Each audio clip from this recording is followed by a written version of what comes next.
हम basic chemistry के बारे में बात करेंगे। Classification of matter.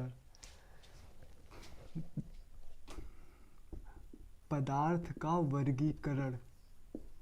पदार्थ का वर्गीकरण। पदार्थ का वर्गीकरण दो आधार पे किया जाता है। एक होता है भौतिक आधार और एक भौतिक आधार पे, और एक होता है रासायनिक आधार पे। दो आधार होते हैं क्लासिफिकेशन करने के, एक भौतिक और एक रासायनिक, फिजिकल एंड केमिकल। भौतिक और रासायनिक आधार। इस पदार्थों के वर्गीकरण करने के जो है दो आधार होते हैं, एक भौतिक आधार होता है, एक रासायनिक आधार होता है। अब हम पहले भौतिक आधार के बारे में जानते हैं। भौतिक बेस पर इसे कितने भागों में बांटा गया है। भौतिक आधार का मतलब होता है कि जो भौतिक आधार होता है इसमें हम उसके छू छा कर देखते हैं कि ये कैसा है। तो इसमें पहला होता है ठोस, द्रव और गैस। ठोस, द्रव और गैस। भौतिक जो पदार्थों के वर्गीकरण का जो भौतिक आधार है, भौतिक आधार का मतलब होता है उसे हम देख करके पता लगा लें या छू करके पता लगा लें, छू छा के, उसे क्या बोलते हैं? भौतिक वर्गीकरण। भौतिक अवस्था के आधार पे इसका वर्गीकरण किया गया है। तो ठोस क्या है सब लोग जानते हैं। इसमें उसके आकृति और आकार निश्चित होता है। आकृति और आकार निश्चित होता है। और द्रव जो होता है इसमें उसके आकृति तो अनिश्चित होती है और आकार निश्चित होता है। गैस में कुछ दोनों आकृति और आकार दोनों अनिश्चित होते हैं। और इसके और दो पार्ट हैं, जो होता है एक प्लाज्मा और एक होता है बोस-आइंस्टाइन कंडेंसेट। बोस-आइंस्टाइन कंडेंसेट।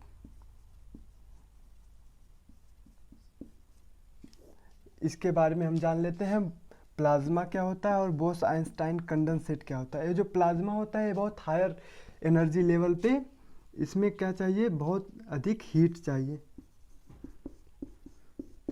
ये जो प्लाज्मा होता है, ये जो तारों में बनता है, सूर्य में बनता है, इसके लिए बहुत अधिक ऊर्जा की आवश्यकता, बहुत अधिक हीट की ज़रूरत होती है।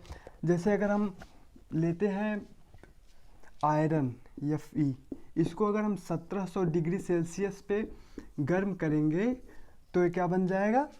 ये पानी की तरह बहने लगेगा। इसलिए प्लाज्मा जो है इस धरती पे लगभग संभव नहीं है, इतना हायर टेम्परेचर नहीं आता है। ये सब तारों में बनता है। तारों और जैसे हुआ सूर्य में हुआ, इन सब में प्लाज्मा होता है। और ये बोस-आइंस्टाइन कंडेंसेट जो होता है ये बहुत लोअर, इसमें बहुत कम हीट, बहुत एकदम इसमें बहुत अधिक कोल्ड करते हैं, इसे बहुत अधिक ठंडा करते हैं। तो इसके पार्टिकल्स जो है बहुत पास आ जाते हैं, तो उससे बोस-आइंस्टाइन कंडेंसेट कहते हैं। एक इस पर इस समय प्रयोग चल रहा है। इसमें एक सबसे बड़ी मशीन है large hadron collider. Large hadron collider, इसमें जो है गॉड पार्टिकल्स को प्रकाश के चाल पर एक दूसरे से टक्कर कराया जाता है। आइंस्टाइन साहब बोले थे कि जो किसी भी पार्टिकल्स के जो स्पीड हो सकती है वो प्रकाश के बराबर, बस प्रकाश के स्पीड से ज़्यादा नहीं हो सकती, प्रकाश के चाल के बराबर होती है। तो सबसे बड़ी मशीन क्या है? Large hadron collider. Large hadron collider, इसमें हिग्स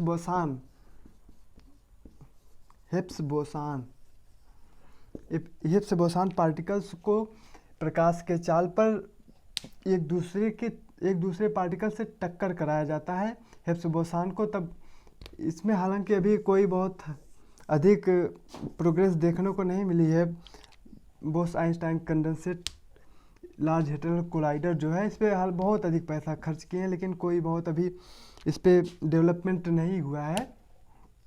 तो अब जानते हैं ठोस के इनका घनत्व में किसके पार्टिकल्स बहुत अधिक पास होते हैं, तो ठोस के बहुत अधिक पास होते हैं। फिर उसके बाद होता है द्रव के होते हैं, फिर उसके बाद गैस के होते हैं। ये तो घनत्व हो गया। फिर इसके बाद एक पॉइंट आता है त्रिक बिंदु। क्या होता है? त्रिक बिंदु क्या होता है कि जब त्रिक बिंदु वह तापमान होता है जहाँ पर जल का जो तापमान हो, जल तीनों अवस्था में पाए जाते हैं। त्रिक बिंदु वह तापमान होता है जिस पर जल जो है तीनों अवस्था में पाए जाते हैं, उसे क्या बोलते हैं? त्रिक बिंदु। तो अब घनत्व तो हो गया, और इससे आणविक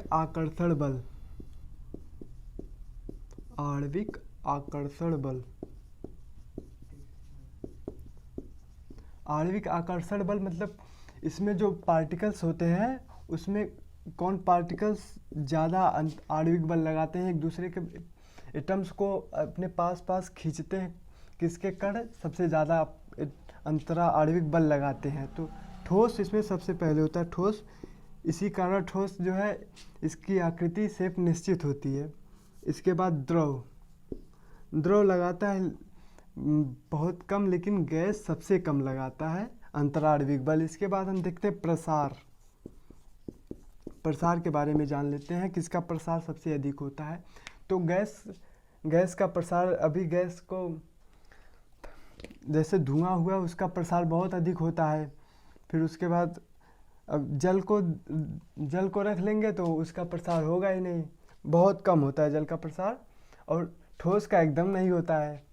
तो सबसे अधिक प्रसार किसका होता है? गैस का। फिर उसके बाद द्रव है, फिर उसके बाद ठोस है। ठोस का प्रसार बहुत कम होता है, बहुत कम। फिर इसके बाद हम जानते हैं विसरण। इसे डिफ्यूज़न भी बोलते हैं इंग्लिश में। तो विसरण क्या होता है? और विसरण और प्रसार में दो अंतर है। एक अंतर है कि जो प्रसार होता है वो एक निश्चित दिशा में होता है, और विसरण जो होता है चारों दिशाओं में होता है। तो सबसे ज़्यादा विसरण किस में होता है? गैस को अगर स्प्रे को अगर आप मारेंगे तो वो चारों दिशाओं में बहुत जल्दी फैल जाता है। अभी पानी को लेकर फेंक देंगे कहीं पर भी, तो उसमें बहुत पानी नहीं उतना ज़्यादा प्रसार करता है, मतलब उसका विसरण बहुत कम होता है। सबसे ज़्यादा विसरण गैस का होता है। गैस का विसरण सबसे अधिक, फिर उससे कम द्रव, फिर उसके सबसे कम ठोस। फिर आता है आणविक अंतरावकाश बल।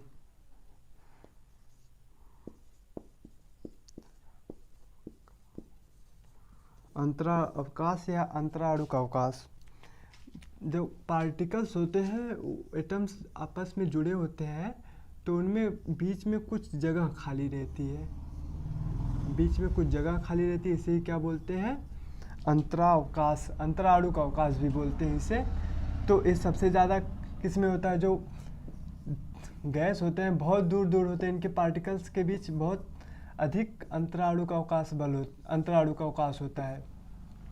और जल जो होते हैं उनमें पास होते हैं थोड़े, तो इनमें इसकी अपेक्षा कम होते हैं, और सबसे पास ठोस होते हैं।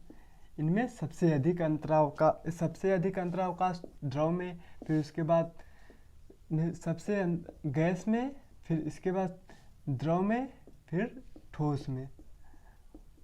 तो सबसे अधिक अंतरावकाश किस में होता है? गैस में होता है, फिर उससे कम द्रव में, सबसे कम ठोस में होता है। तो अब आते हैं हम रासायनिक के आधार पर।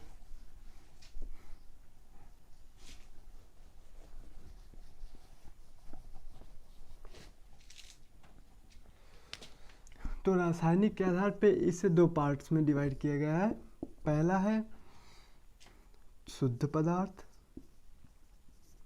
दूसरा है अशुद्ध पदार्थ। क्या रासायनिक केमिकल बेस पर ये दो टाइप्स के होते हैं मैटर, एक pure substance and impure substance. तो जो शुद्ध पदार्थ होते हैं इन्हें दो पार्ट्स में डिवाइड किया गया है, पहला है तत्व, दूसरा है यौगिक।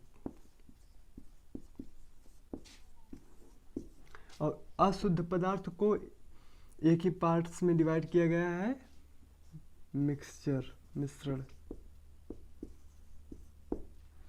अब जानते हैं तत्व क्या होता है।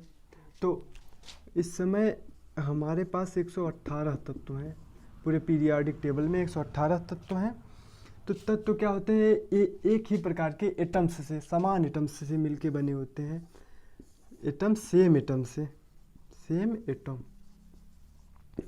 सेम एटम्स से जो मिलके बने होते हैं उसे क्या बोलते हैं, तत्व बोलते हैं।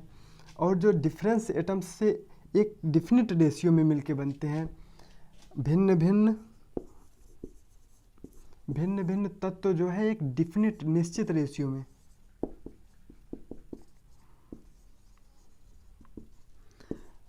भिन्न तत्व जब एक निश्चित अनुपात में मिलते हैं तो उसे यौगिक कहते हैं। अगर भिन्न तत्व अनिश्चित अनुपात में मिलते हैं, इनडिफिनिट रेशियो में, तो उसे क्या बोलते हैं, मिश्रण बोलते हैं। क्या बोलते हैं, मिश्रण।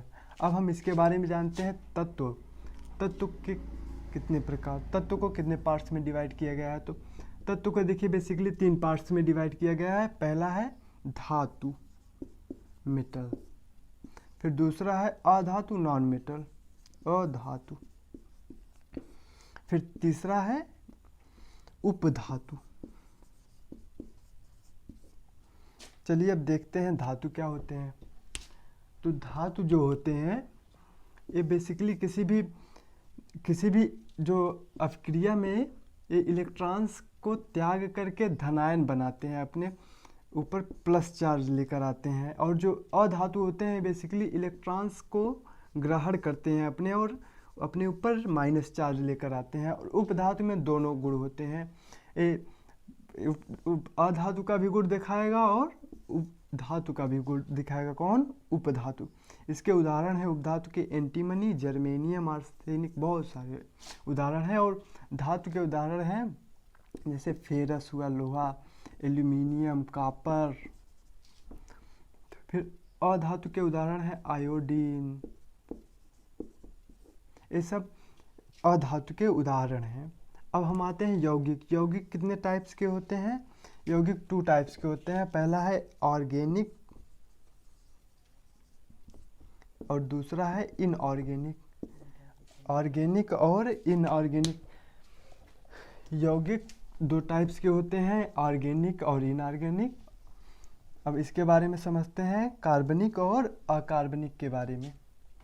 तो कार्बनिक क्या होता है, कार्बनिक यौगिक।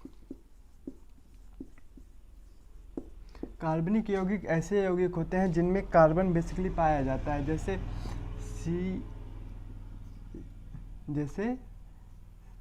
CH4, C6H12O6, ये सब इसमें देखिए कार्बन है, उपस्थित है, इसलिए इसे कार्बनिक यौगिक कहेंगे। अच्छा बताइए, H2O को हम कार्बनिक यौगिक कहेंगे? नहीं कहेंगे, क्योंकि इसमें कार्बन उपस्थित नहीं है, इसलिए हम इसे कार्बनिक यौगिक नहीं कहेंगे। अच्छा NaCl को, NaCl में भी कार्बन नहीं है, इसलिए ये भी कार्बनिक यौगिक नहीं है।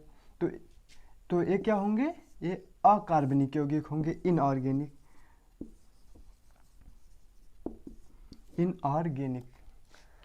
अब ये रहे कार्बनिक और अकार्बनिक यौगिक तत्व। एक बार फिर से रिवाइज करा देते हैं। तत्व किसे कहते हैं, जो समान प्रकार के एटम्स से मिलकर बने होते हैं उसे तत्व बोलते हैं। और यौगिक जो तत्व भिन्न तत्व होते हैं लेकिन वो इन एक डिफिनिट रेशियो में मिलके बनते हैं, उसे क्या बोलते हैं, यौगिक। जैसे H2O हुआ, H2O, इसमें सब लोग जानते हैं हाइड्रोजन 2 है और ऑक्सीजन 1 है, और इसका भारानुपात 1:8 होता है। इसे यौगिक कहते हैं। ये कहीं से भी प्राप्त किया जाए, इसका अनुपात हमेशा जो तत्वों का अनुपात रहेगा 2:1 रहेगा, और इसके भार का जो अनुपात रहेगा हमेशा ऑलरेडी 1:8 होगा। तो उसे यौगिक कहते हैं। अब मिश्रण के बारे में जानते हैं, मिश्रण क्या होता है। मिश्रण जो होता है अभी बताए हैं हम आपको। मिश्रण, इसमें जो तत्व होते हैं वो तत्व मिलते हैं लेकिन अनिश्चित अनुपात में मिलते हैं, तो उसे हम मिश्रण बोलते हैं। या फिर कोई भी पदार्थ मिल जाए, एनीथिंग, तो वो मिश्रण का निर्माण करेगा। तो मिश्रण दो प्रकार के होते हैं, समांगी और विषमांगी। समांगी और विषमांगी। चलिए अब जानते हैं समांगी क्या होते हैं और विषमांगी क्या होते हैं। तो समांगी, इसमें उसके जो अवयव होते हैं उसे अलग अलग करके नहीं देखा जा सकता, और विषमांगी के जो अवयव होते हैं उन्हें अलग अलग देखा जा सकता है, उसे क्या बोलते हैं, विषमांगी। और जिसके अवयव अलग अलग नहीं देखा जा सकता उसे समांगी कहते हैं। जैसे आप चीनी ले लीजिए, चीनी को अगर हम पानी में मिलाते हैं, पानी में, तो उसके अवयव को हम अलग अलग देख सकते हैं, नहीं देख सकते हैं, क्योंकि उसमें चीनी पूर्ण रूप से घुल जाती है, इसलिए उसके अवयव उस जल के साथ मिल जाते हैं, इसलिए हम उसे उसके अवयव को अलग अलग नहीं देख सकते। चीनी को अलग और पानी को अलग नहीं देख सकते। अभी जैसे हम गेहूं और दाल को अगर मिला देते हैं तो उसके अवयव को हम अलग अलग देख सकते हैं, इसलिए इसे हम विषमांगी कहते हैं। अब एक बार देखते हैं फिर से यहाँ से भौतिक, फिजिकल के बारे में। इसे क्या बोलते हैं, भौतिक बेस पे इसे दो पार्टिकल्स में डिवाइड किया, नहीं, 5 पार्टिकल्स में डिवाइड किया गया है, ठोस, द्रव, गैस और बोस-आइंस्टाइन कंडेंसेट, प्लाज्मा। बोस-आइंस्टाइन कंडेंसेट और प्लाज्मा के बारे में आपको बताए हैं। बोस-आइंस्टाइन कंडेंसेट में बहुत कम, बहुत एकदम नीचे कोर, बहुत ज़्यादा इसे हम ठंडा करते हैं, बहुत अधिक ठंडा करते हैं, तो हमें एक जो अवस्था होती है, स्टेट प्राप्त होती है। और प्लाज्मा के लिए हमें बहुत हायर एनर्जी लेवल चाहिए, बहुत उसमें, उसे जब बहुत ऊर्जा देते हैं तब वो हमें प्लाज्मा प्राप्त होती है। बेसिकली कहाँ पर बनता है, स्टार्स में, स्टार्स या सन में भी ऐसा होता है, सूर्य में, स्टार्स और सूर्य में क्या होता है, प्लाज्मा फॉर्म। अब आते हैं शुद्ध पदार्थ। ये जो बोस-आइंस्टाइन कंडेंसेट है, इसमें एक मशीन है, large hadron collider, large hadron collider, large hadron collider, 3 बार बोली याद हो जाएगा, लार्ज हेटेरल कोलाइडर। इसमें गॉड पार्टिकल्स को सी वेग पे, मतलब प्रकाश की वेग पे दोनों का टक्कर कराया गया था। Higgs boson, Higgs boson, Higgs boson, Higgs boson जो है, ये जो पार्टिकल्स है इसको प्रकाश की चाल पर टक्कर कराया गया आपस में। इस पे बहुत ज़्यादा डेवलपमेंट नहीं हुआ अभी कोई। अब शुद्ध पदार्थ हो गए तत्व, यौगिक और मिश्रण। मिश्रण क्या होता है तो बताए हैं, जब कोई भी पदार्थ अनिश्चित अनुपात में मिलता है या फिर तत्व अनिश्चित अनुपात में मिलता है तो उसे क्या बोलते हैं, मिश्रण। और मिश्रण 2 प्रकार के होते हैं, समांगी, विषमांगी। समांगी किसे बोलते हैं, जिनके अवयव समान हो, उनमें अवयव को अलग अलग करके नहीं देखा जा सकता। और विषमांगी जो होते हैं इसमें उसके अवयव को अलग अलग करके देखा जा सकता है।